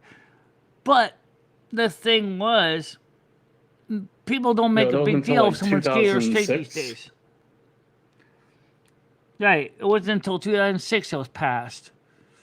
But even then, there were some states already kind of mulling over it. So they got what they wanted. They got equal rights. They got that. It wasn't until a little later on that things started getting a little more messy. I think that that's important to remember that it took all those years from 1969 to 2006 for us to accept gay people as part of our community without ostracizing them. Well, and the reason why I bring this topic up, Michelle, is I fear that people will call to action removing gay teachers and regressing these laws because they're alarmist. They're concerned that their children will become homosexuals. Yeah, there might be some people that do that, but then again, how many are we talking about in the population, say, of like 40,000 people? How many people are we talking? It's an idea that's catching on a lot more, where people are very invested into literature and material that's being given to their children. It could turn to, okay, well, yeah, I don't want my child to read this literature and material, but now I don't want staff members to influence my child either. No, or it's just it's something the child borrowed from the library voluntarily. It's not even an assignment. Well, and then the other thing too that I find odd is, I'm sorry, when I had a book in middle school. It's a puberty book. It was released by American Girl. Guess what? It had nudity in it about going through fucking puberty. I don't think that this information should be kept from children. I can tell you for a fact when you don't tell your children what their body's going through, they feel deep shame and embarrassment when it happens to them. So why would you not want to educate them to their best ability? And guess what? I'm sure talking to mom or dad about, hey, remember 25 years ago when you went through puberty? Probably not a conversation they want to talk about. So books and literature do That's help. true. We didn't really Yeah. talk much about puberty, did we? There was a lot of things, unfortunately. We watched a movie called Dr. D's Birds and Bees. Oh, I've heard of that. Some of that concept, birds and bees. Yeah, It was like a little cartoon. You can find it on YouTube. Yeah, it was kind of like not really covered in detail. But I mean, it didn't necessarily help the young men and women. Of course, the poor girl starting her menses, unless her mother kind of prepared her in advance to understand that she's gonna start her menstrual cycle probably by about 13. Oh my God. That's exactly what happened to my parent, Michelle, is that my grandmother had a bunch of girls. Right. And then once they hit puberty age, she did not share that knowledge of, hey, you're going to have your period. Right. And my mother, her first period was her bleeding through white pants. How embarrassing to put your child through that, and you knew damn well it was going to happen. I couldn't imagine. I would feel like I did my child such a huge disservice and embarrass them on purpose. Yeah, but you know what, That's though? wrong. Don't forget, though, it's always the first time that's the surprise. Of course, Michelle. But here's the thing, though. I wasn't embarrassed when it happened to me. No. Right? Like, I wasn't mortified in front of my classmates. I knew what was coming, and I knew how to ask an adult and go like, hey, this happened to me. Help me. And they were like, you're good. You could go home today. Versus my mom, she didn't even get a change of clothes. They gave her a fucking sweatshirt and said, sit your ass down. It's time for class. I got a question for Grizz and the rest of the chat. Yeah. Let's say there's two children's books. All right. One is called My Mom and Dad, and it's just about a family and a kid. Right. Like a mom and a dad. Then there's a companion book called My Two Dads, and it's the same exact book, except it's just about two dads rather than a mom and a dad. Should they both be in the library for the kids? That's my question for you.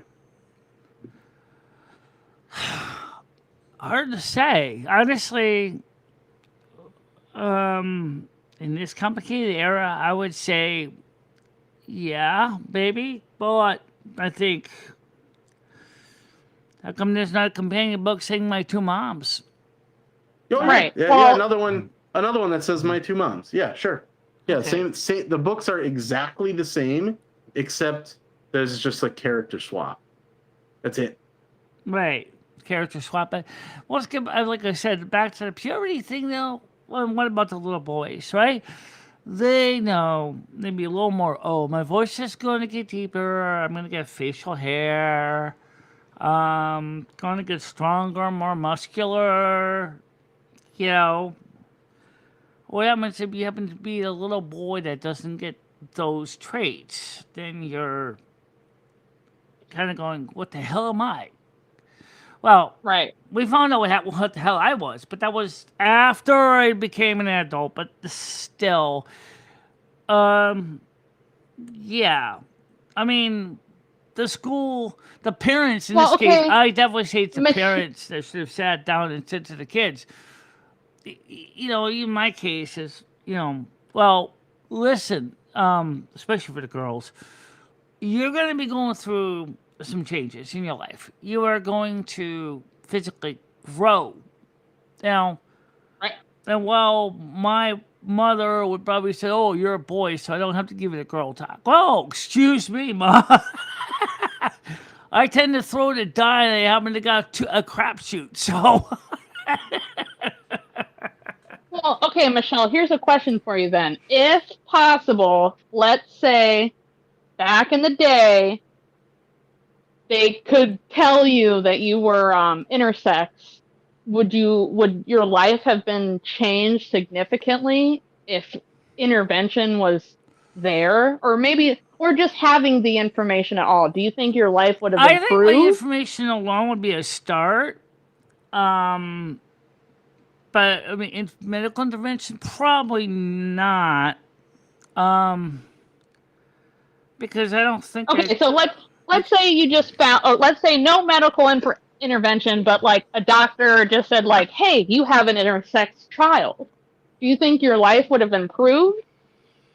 Would well, have let's look how would my it have life has been changed easier since I for was you? finally diagnosed with having Asperger's. I think it did help explain to me, gee, this is the way I am. Now I know why I'm like that. Same thing with my biology. Why am I like this?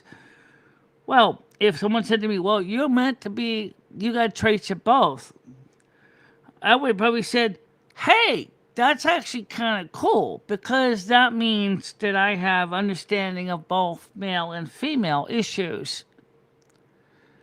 And if someone said, well, there are books available that might help you to learn more, at least, I mean, if they're not intersex books, if books on girls, books on boys, I would have read both of them. And I definitely would Okay. have liked to have known ahead of time. But that's me, because I'm a nerdy person anyway. I'm a kind of person who likes to read and learn. Well, I think at the core of it, Michelle, when people are coming into adolescence, they want to know themselves. Right. And they want to understand themselves, and I think we're doing a big disservice. I think, okay, if the book was pornographic, right, like straight up smut pornography, yeah, that probably doesn't belong in schools. No. But if it's a book about puberty or about hormones or your body changing or social subjects like Right. that, I certainly wouldn't put Penthouse in the library. Yeah, but like they should Right. know about But their I own could definitely bodies. see a book on a more, respectful level, talking about, what happens to little girls, what happens to little boys when they hit 13, 12, 13. That would be different. I think that's a whole different level of, we're still being respectful, not going to get into the crazy stuff. Just I mean, explaining like, how and then on top of it, like younger children, like, I'm sorry, like when the parents say like, oh, it points out genitalia in a book about, let's say it's a little boy and a little girl, if they're you're learning the not going to differences show them the between the two. genitalia, what in heaven's name are you showing them? An avocado hanging out from a poor boy's anatomy? Sure, Clearly he I knows can, what he's got. He knows he's got that organ. He knows he's But got I'm those two saying little. with sure, proper but to know terminology. Okay, so like, I'll get my example out really quick and I'll let you talk. But yeah. like, if you taught a little girl that her anatomy is called a cookie or a cooter or any euphemism that's not vagina, that leaves open for predators to abuse children because they don't know the names of their anatomy, and adults will dismiss children because they cannot identify where Right. they've been touched or if they have been touched, which I think is such an incredible disservice. And I don't think telling children the fact of the matter is like, mommy has breasts, daddy has testicles. These are facts of life to make you, to sustain you, my offspring. Why are we ashamed of this all of a sudden? Because I think that I don't know what it is. I think it is because in some ways I think the parents want the kids to stay kids. But the truth of the matter is look, a 13-year-old boy knows what he has. Okay, a 13-year-old girl knows what she has. There's no need to call it strange names.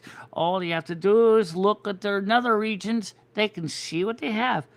And So it should be fine to use the technical medical nomenclature, and no one should say that's wrong. You know, because I that's put Dr. D's Birds and Bees in the chat. If you guys want to see. I gotta check it out. Your cool sexual education. Yeah. This is what they put on the TV in the front of the classroom for us.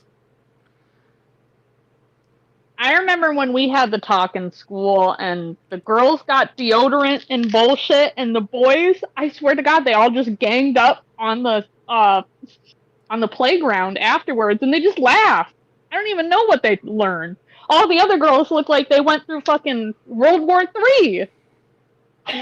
They were like, "That's gonna happen," and I was like, "Girl, I already knew." I had basic sex ed in sex ed in 7th grade. I already knew. I agree. The parents should Because teach I had the a kids. brother and I had a sister, so I already knew the reality of what was between their nether regions. And I had sex ed in 7th grade, and I was like, oh, okay. So this, for me, it was because I already was reading books on it from the public library. Hey, okay, so this is what you got. This is what you got. This is going to happen to you when you reach puberty. But modern kids today, the people who are teaching them are not even educators. They're their classmates. Unfortunately, who found out through... Gay people have children, Brian. You're just incorrect. Brian, I'm gonna have a gay relationship and a gay family. Oh, you gonna stop me? Yeah. And I'll read my kids' little gay books at that too. Mm-hmm. I know several gay couples that have kids. My mother is a baby boomer and knows gay couples that have children. Be fucking for real. My best friend from high school is a lesbian and she has a child. Wow, what a shock. Yeah, maybe she could have had a child by either in vitro or she could have had a child from a prior engagement with a man. That It is was from ostensibly not in vitro, but sperm donor. Sperm donor. Sperm donor, right. And some cases that makes sense. I guess we might as well ask another question that kind of encircles this. Should gay couples be allowed to adopt children? I say Absolutely. yes. 100%. We already There's have a system that's so overwhelmed. Why deny couples that want to take on adoptees? Yeah. Yeah, why do Yeah. they As do long that? as they qualify. Yeah, as long as because there's a whole investigation that like adoption agencies go into to like make sure you have a safe home and blah de blah before you can even be a candidate to adopt a kid. You know what? It's Because even let's be getting that. real. It's even getting that crazy now for adopting a dog or a cat now. Oh yeah. That's yeah. I mean, there should be some level of screening, but it's kind of absurd. When you got Like, a foster I remember home trying to- full of young boys and girls, especially once they reach a certain age where they're just like older dogs in a nobody shelter. cares They about gay just couples don't get the input homes because everybody says, I want young kids. Well, for me, if I was adopted and I was eligible, I would choose an older kid because, frankly, if I had to deal with like a 2-year-old, I'd probably be screaming. I've always kind of thought the same, Michelle, because like having someone that you could be like, hey, I understand you've had a rough life, but like here in this household, I'll provide you stability. And then you don't have to be like, do you have to poop? Do you need to go potty? Yeah. Can you take a shower? Come on, buddy, let's get in the shower today. Yeah, nobody cares about gay couples input because they're a minority, not a majority, and it's an exception, not a rule. Okay, well, let me flip that around on you. You're just one person, and the rest of us are everybody else. And so you're a minority, so your opinion doesn't matter. You know, what's kind of interesting today's show is not exactly bringing in tons of people, although we're doing okay right now at 9. Actually, it's pretty good. But I think that one of the things I'm hoping Roughly 21% of same-sex couples have adopted a child compared to the 3% difference of different sex couples. There's a 3% difference. Are you fucking kidding me? There's a 3% discrepancy. About 17% of married same-sex households have a child. that's interesting. I think your worldview, Brian, is incoherent. I'm just being honest. Maybe you need to go to the city. Go talk to a gay person. I don't understand what you're scared of, because it seems like you're scared.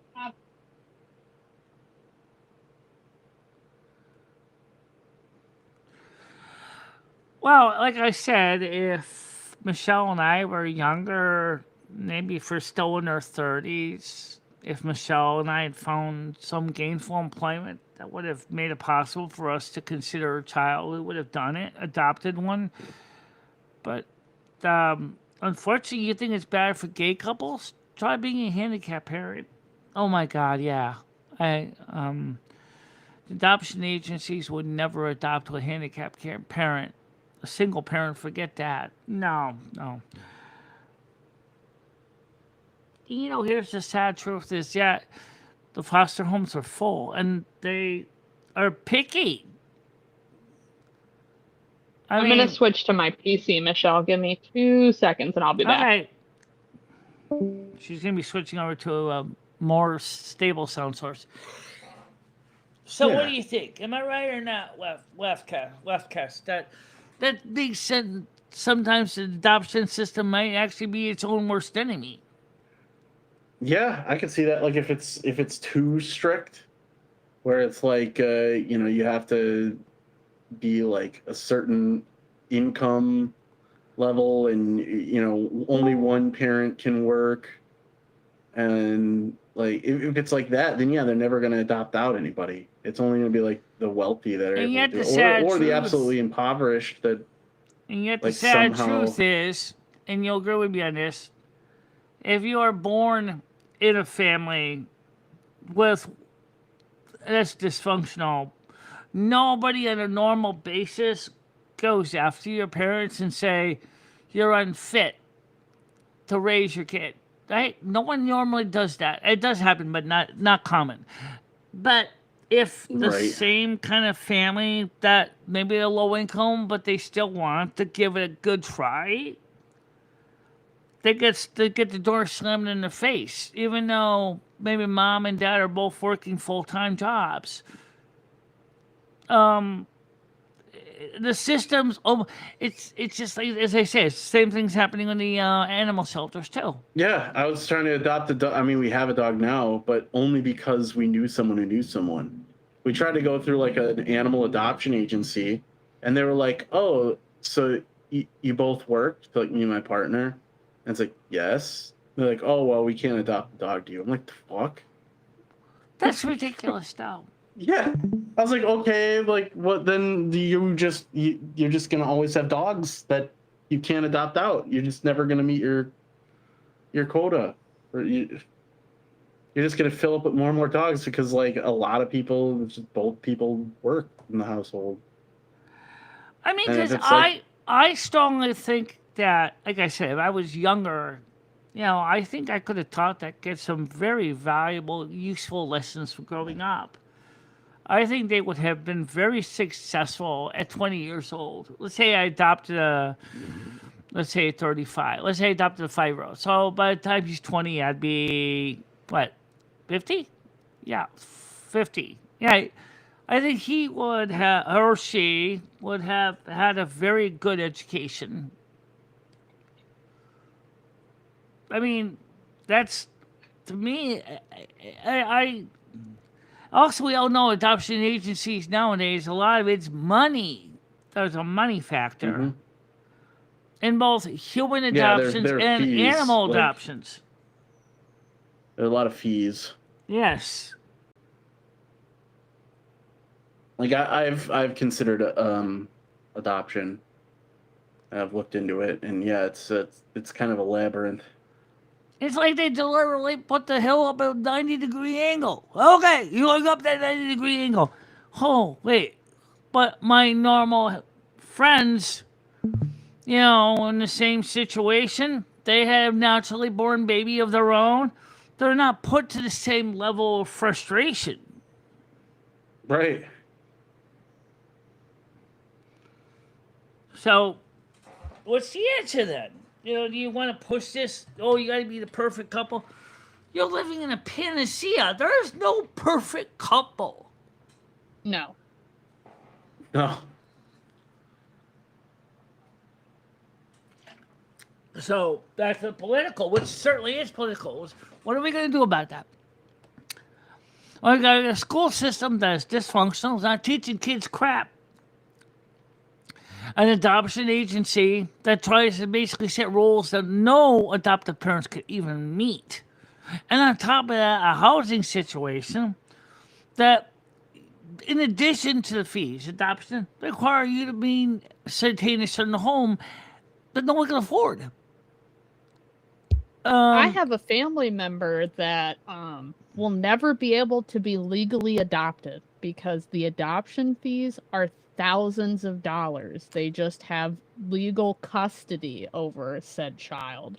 And that's tragic because someone could come down along the lines and say, you don't get to have legal custody of them anymore, even though they've spent their entire life from birth to now in that household. Right. Yeah, that's insane to think about. It is crazy. I was reading Grizz's comment here. I don't object to what gay people teach their kids, but I do object to gay people trying to push their teachings on my children.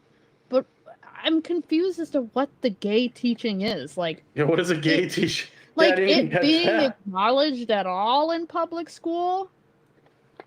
Yeah, what is a gay teaching? Yeah, I would, because like everybody says like, well, don't push your belief on me, and it's like, what is the belief being pushed that you exist? Like, yeah, like I can't change the fact that I'm gay.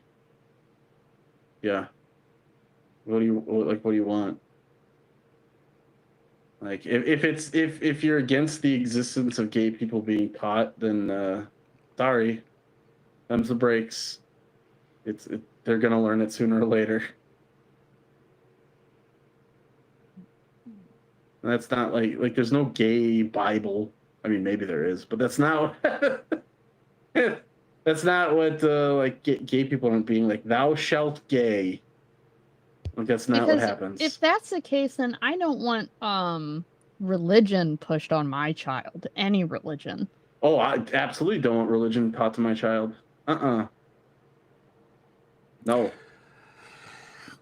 My feeling on religion, since that kind of ties in here, is that each person has to find their own faith. I don't think one cookie cutter church works for everybody.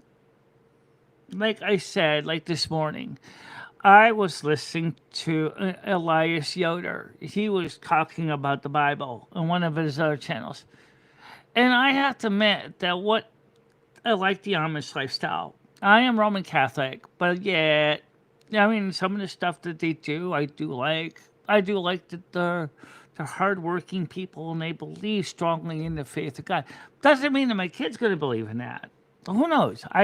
If I had a stepchild, the kid might say, "Mother, I just want to be an atheist. I don't want to, or an agnostic. I don't want to ascertain that there's any particular Godhead."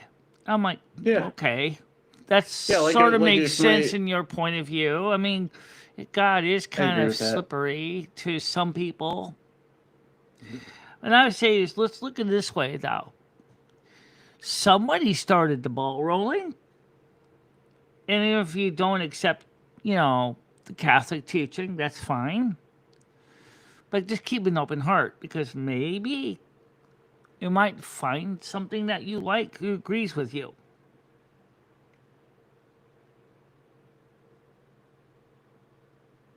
I guess, Grizz, I acknowledge that you did say that you want parents to have a responsibility of what their child gets taught, and I agree with that. But in a public space, they're going to be exposed to the public. How do we prevent ideas seeping into a child? You We gotta would be need like very the strict guidelines. you gotta be like the bubble boy in Seinfeld. You keep him Well- locked up. If you really want to make sure that your kid is truly safe from so-called public concepts where they can learn all kinds of stuff, you could do similar to what the Amish do. You could have their own schools. You could also go send the kids to parochial schools. But we already talked about this last time, is private schools, they're not getting the same kind of enriching education if they are in a public school, because private schools, like religious schools, are going to have pretty much all the kids are going to be taught the same basic doctrine. But I don't know if that's necessarily bad, but I don't know if it's necessarily good for everybody either. For me, I mean, I went from being born a Lutheran, then went to RCIA, became a Catholic, because some of the stuff that I was taught in Martin Luther's catechism didn't jive with me at that time. And there's a lot of the stuff that Martin Luther taught doesn't jive with me now as an adult. But some of the stuff that I've learned... Anti-Semitism thing. Yeah. Yeah, Martin Luther has a treatise titled "The Jews and Their Lies." I'm not surprised. He was an Augustinian monk who look. just couldn't live up to the Augustinian principles. That's fine. You don't like the Augustinian church? Fine. You don't have to go ahead and nail 33 complaints in the church door in Wittenberg and walk away. You could have just quietly said, "I'm leaving the order," and somebody went on his own. The Protestant Reformation partially got started because of what he did, but also the Catholic Church kind of also did agree with some of the stuff when they had the Counter-Reformation and said, yes, we need to have proper training of priests. Because priests were just guys that learned the Bible, said, I am speaking from the Church of God. Yet some of these guys were speaking doctrinal truth, which was not truth. Okay, I don't know, Grizz. I just don't know. Promoting, it's like having a book I that's could like maybe My Two Dads. understand. Sorry, I could maybe understand if like the teacher was fucking handing out pamphlets and poppers and I don't know, gay cards and Gay pass them out. cards. Yeah, your little gay card for each child, their gay ID. And then I'd be like, oh yeah, they're promoting being gay, but like, okay, it's been 10 years since I was in a public school, but I can recall like one gay flag in school, and I was in Gay Straight Alliance, but no teacher, no staff member was promoting that. Were they ever It was all promoting the trans student agenda? Were they ever encouraged. promoting the trans agenda? Because that seems to be the more popular thing right now. I think it's the same kind of thing. Like there's people talking about the awareness of it. I don't think that's like promoting it in the way like thou shalt be trans. I don't think that's happening. But if you were to talk to like a far right person, they'd say that is happening. Also, Look if we talk conspiratorial about about like that. parental Well, me and control Wefcast are here, probably both. I believe he's also Generation X, like I am. Back when I was in school, we didn't even really talk about the gay stuff.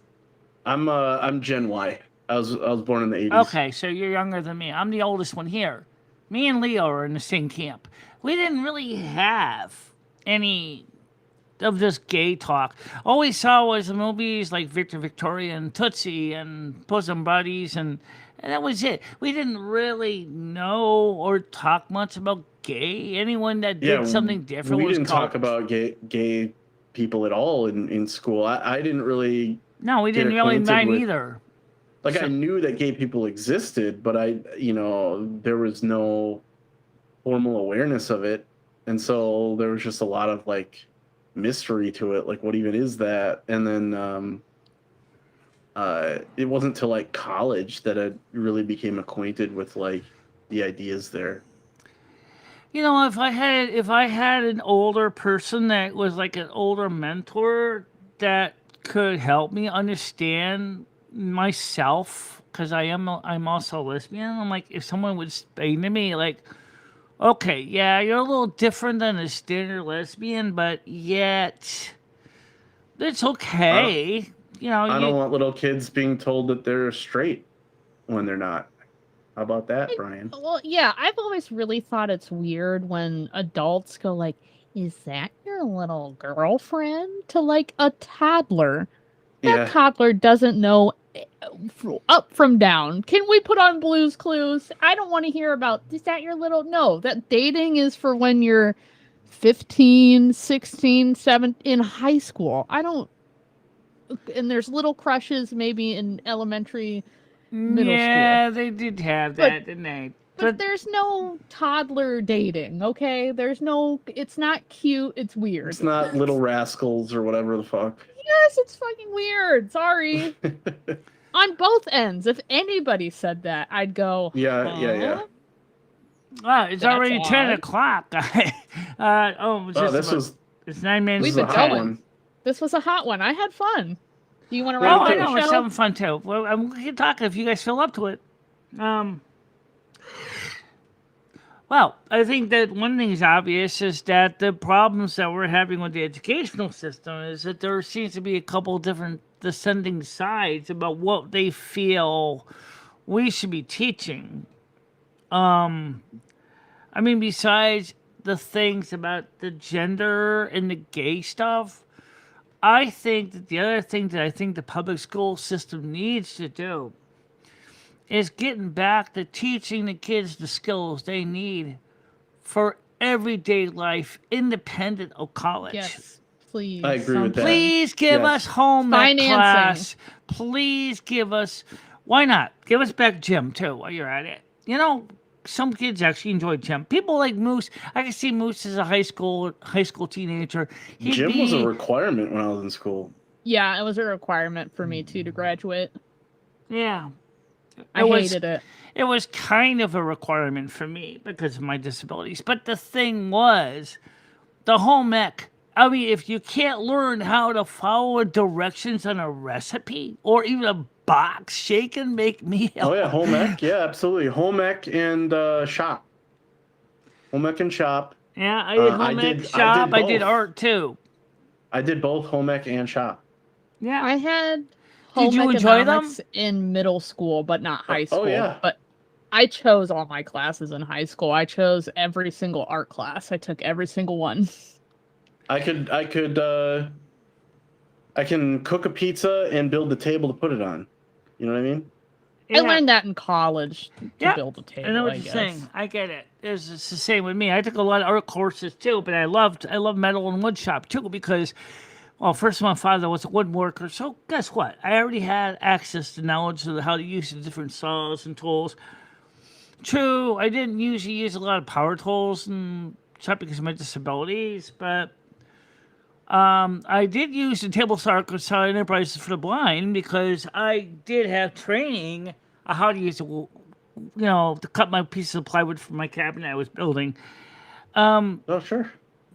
Then that was important because, I mean, I was showing, because I showed the teacher that I had competency of using a table saw, which can be a very dangerous thing, which was... Yes. Yeah. Of course, I Yes. knew the dangers because my father has the kind of table that saw downstairs that makes has no guards on it. So, and no auto stop function for your fingers. Oh, so you knew damn well you better watch where those fingers are. You ain't gonna have any. That's right. My college showed a video of somebody getting eaten up by a machine. I forget. I think it was like Oh my a god. saw or something, and they were like, "Yeah, that's why we don't fuck around in this room." I'm guessing. And that's I'm guessing it also was. like I'm when guessing it you're was a working with lathe. an engine lathe or a wood lathe, you do not wear any clothing that's likely to get caught in the machine. Yeah, I think it It's was the going to wood take lathe. you and it's going to give you a strangulation. So if you think, oh, I can go in with a suit and tie, nope. You're No, taking that you damn want tie off, buddy. short hair, short sleeves. Short sleeves, definitely. Or you better make sure Stand you're a good damn rolled distance up. away from it. And you better have your damn safety squints too, because if you actually get metal filings in your eye when working on an engine lathe, you're not going to have a good day. No. I made, I think, like 6 wooden tops. I had to make 6 wooden tops. That was hard to keep like the wooden structure together. Yeah, I still have some of the stuff that I made in shop class.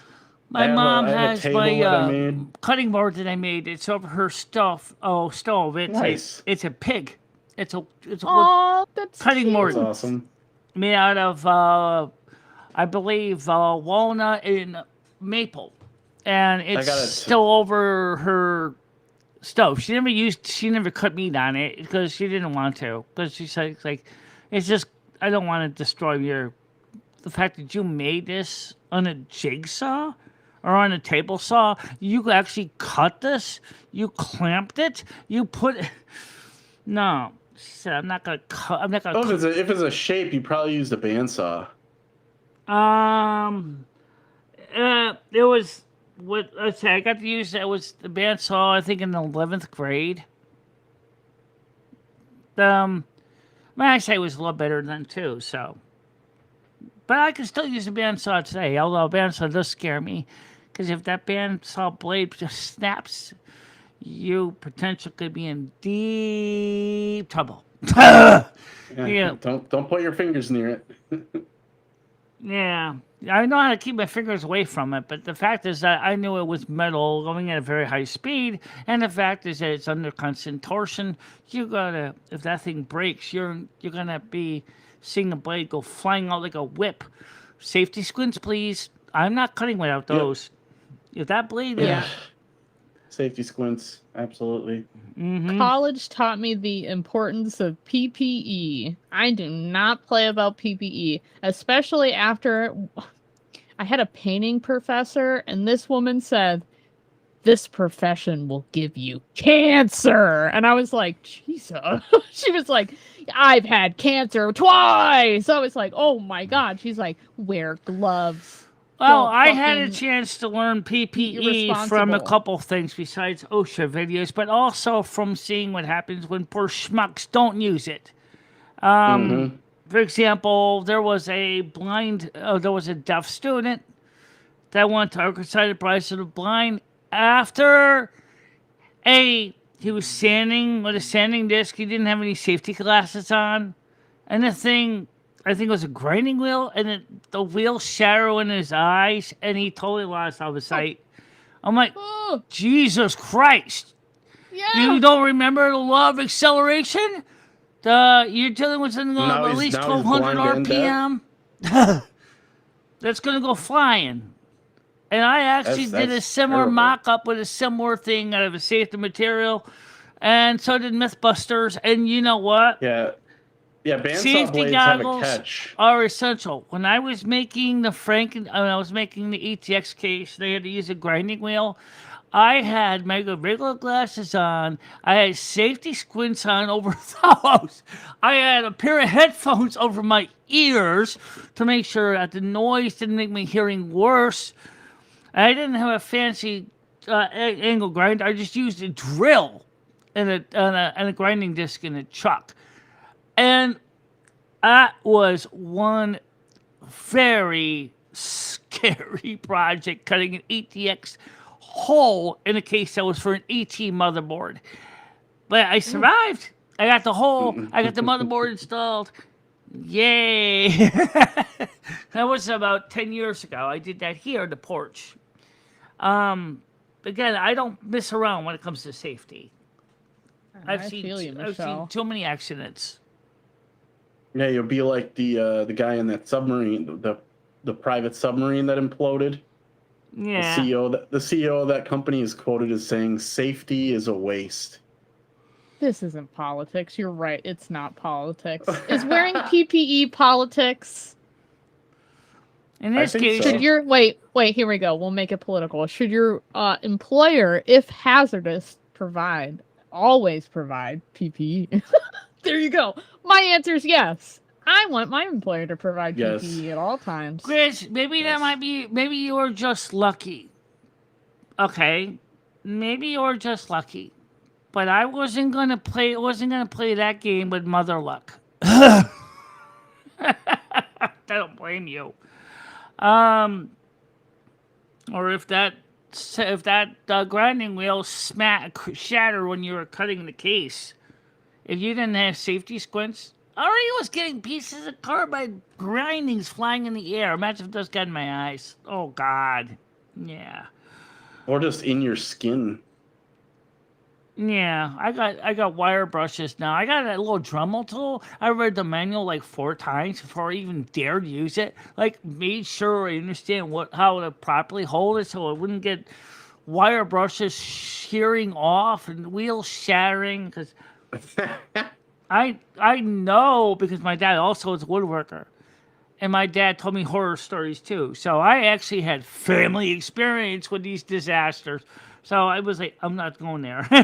You wanna fun was the multi tool. Especially when my dad uses saws and stuff without safety guards. Well, at one time that was the way they did things, but not me. Yeah, my trouble can I'm get not to gonna lie to you. 10,000 RPM, and that thing scares me when they turn it on. Like, Yeah, I think I'm turning into a pumpkin. Yeah, I want to make dinner because I haven't eaten today. Right. And it's just about time to wrap it up. So, did you guys enjoy today? Audience, did you Yes. enjoy it today? Yes. Everything was wonderful. I think we covered a lot of Chris, things. We kind of like when you're oppositional. Yeah. I like opposition. I think this is also. I think it provides. I'm so sorry. I keep interrupting you, Michelle. Go ahead. I think when people have different commentary, I think it makes a more interesting, in the moment type thing, even though we might not agree. I like having a dialogue and tra-la-la. Yeah, it's fun.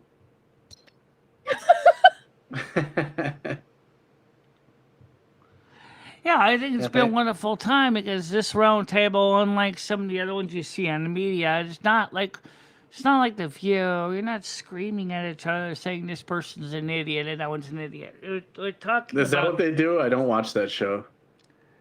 I don't watch it, but unfortunately, everybody talks about it on the news, and yeah. That's not what I wanted to do for a round table. What I wanted for a round table is what we're doing.